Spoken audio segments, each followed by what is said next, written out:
Homeopathy doctor घर 3 वर्ष भितर 3 थर चोरी। भद्रक जिला वासुदेवपुर पौरपालिका अंतर्गत भैरवपुर ग्रामर वासुदेवपुर सुदर्शनपुर मुख्य रास्ता पार्श्वे थिबा इंजीनियर होमियोपैथी डाक्तर परमानंद साहू घर गत नवेम्बर मास 9 तारिख रविवार राति प्राय 8:15 समय 2 जन दुर्बृत्त घर ताला भांगी प्राय 3 भरी सोना गहना सहित नगद 60,000 टंका चोरी करी नैछंती। चोर मानकर आसिबा और चोरी करी जिबा सबर फुटेज सीसीटीवी कैमेरा रेकर्ड होईछि। सूचना अनुसार नवेम्बर 9 तारिख दिन डाक्तर और तांका परिवार झीर एक ऑडिशन रे भाग लेबाको पुरी जाइथिले। एहार सुजोग नै चोर माने राति 8टा समय ताला भांगी घरे पसिथिले। झियो जुआई घरे नथिबारु डाक्तरक शांत झियो जुआई घरे नथिबारु डाक्तरक सांसो झियो जुआई घरे नथिबारु डाक्तरक सासु शांतिलता पाणी 10 तारिख सकाळ 8टा समय झियो घरक आसिथिले। छोट बिलेई छुआटी को 2टी बिलेई छुआ को खाद्य देबाको।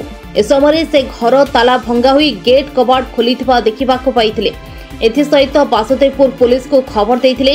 घटनास्थल रे पुलिस पहुंची प्राथमिक तदंत करिथिले। डाक्तर पुरी रे थिले तांको सासु तांको फोन माध्यम रे जणाइथिले। झियर ऑडिशन न देई फेरी 10 तारिख राति 7टारे घरे पहुंची पुलिस को जणाइथिले। वासुदेवपुर थाना अधिकारी लोपामुद्रा नायक घटनास्थल रे पहुंची तदंत करिबा सहित सीसीटीवी फुटेज जांच करिथिले। प्रकाश ताउकी डाक्तर परमानंद साहू 2023 रे भड़ा घरे रहउथबा समय तांकर मां बृंदावती साहू को चोर माने मरणोत्पादक आक्रमण करिबा सहित अचेत करी चोरी करिथिले। सेपरी 2024 मसीहा अक्टोबर मासरे द्वितीय थर चोर माने तांको घरु चोरी करिथिले। एपरी भावे लगातार 3 वर्ष मध्य गोटे परिवार 3 थर चोर माने मरणोत्पादक आक्रमण सहित सोना अलंकार एवं नगद टंका चोरी करी नैछंती। प्रशासन पक्षर उक्त परिवार को न्याय देवा सहित सुरक्षा जोगाई देवाको परिवार लोके निवेदन करिसेंती। परमानंद साहू घर भैरवपुर मो वास्तवपुर मोर प्रैक्टिस करे। कौन कहले काली रात रे आपन घरे केमति कोन तो मो होची मोर झियो पय उटे ऑडिशन आस्तला अति जरूरी अनुभव करिगे जाइतला। हम पुरी थला एपड पाखरे करियतला। हम सडन ऑपरेशन भीतर डिसीजन नै गलो एवं जाई पहुंचलो। किंतु सकाळ जते होची हम 8टा 9टा भीतर कॉल लागिला घर चोरी कौन ना संध्या 8टारे चोर आसिक सब पलाकना बुले नहीं। तो विगत दिन में 3 वर्ष भितर 3 थर चोरी होगा। विगत दिन में माँ को मरणोत्पादक आक्रमण करते मुंड को 8-10 जगह हाणी पूरा मृत्यु शज्जार पकई से प्रशासन किसी पदक्षेप नहीं पारि ना आज पर्यंत 3 वर्ष है। वर्षे पर गोटे चोरी है तार प्रशासन कौन पदक्षेप आम अनुभव करूना। आम समाज में मनीष जी बंची पारे कहीं मनीषर मूल्य कौन अच्छे 3 थर ये घर नहीं। आम जस्ट आगे रोकलु भड़ा 500 मीटर दूर से चोरी होता है। 2 थर चोरी है। तो मोर कहता प्रशासन स्थाणु हो जाइए बोधे। तो चोरीर संख्या प्रवणता बढ़ी मरणात्मक आक्रमण हो। एपाई आपण माध्यम प्रशासन को अनुरोध कर सोसाइटी मनीष बचाई हेले से सजग टे हवा जरूरी। आज्ञा आज्ञा भगवान लीला बोधे मुझे भावी कारण मोर प्रोग्राम थी आज जीवार काली इंटरव्यू तार गोटे अच्छी मो झीर। तो भगवान हुए तो सडन अधघंटे भितर प्रयोग करदे आस शीघ्र ये टाइप अनुभव कले परिस्थिति कले। मु घरे पहुंची 2:40 पेसेंट देखिकी 3:10 पलैली। तो से जगह अनुभव करूँ ताने भगवान जीवन आम परिवार माँ छुआ 3 जन थे हुए तो काली आम आज आप बैक डिम्बार नहतु तो भगवान लीला जे जहाँ हो तुम पलि आस तुम दूरे आने पाखु नहीं आस निश्चित जीवन बची से किसी मूल्य ना। जीवन थे अनेक धन रत्न आस किंतु प्रशासन को मोर एति अनुरोध कि मूल्यवान जीवन मान सुरक्षा देवाई तत्पर हवा दरकार आवश्यकता अनुभव करा दरकार। तो निजर यदि काली हो सी कौन करेंगे से प्रशासन किसी पदक्षेप जरूरी अच्छी कारण 3 वर्ष है कौन पदक्षेप मूल्य किसी बुझीपार यथासाध्य चोर को धरतु ये एरिया शांति रखु। शांतिलता पानी घर କଣ ଏ ଘରେ ଘର ବୋଲି ଛୁଆ ମୋର ଯାଇଥିଲେ କାଲି ଦିନ 3টাରେ ପୁରୀ। ମତେ କହି ଗଲେ ମା ଛୁଆ ବିରାଟ ଦିଟା ଅଛନ୍ତି, ହେଲେ ମୁଁ ଆଜି ପାଇଁ ମୋର ତାଙ୍କ ଖାଦ୍ୟ ରଖିଦେଇ ଯାଉଛି। କାଲି ମା ଆସିକି ଟିକେ ତାଙ୍କୁ ସକାଳେ ଟିକେ ଚୁଡ଼ା ଗୁଣ୍ଡ ହଲିକ୍ସ ଟିକେ ବୁଳିଦେବୁ, ନହେଲେ କ୍ଷୀର ଟିକେ ବୁଳିଦେବୁ, ସେ ଖାଇବେ।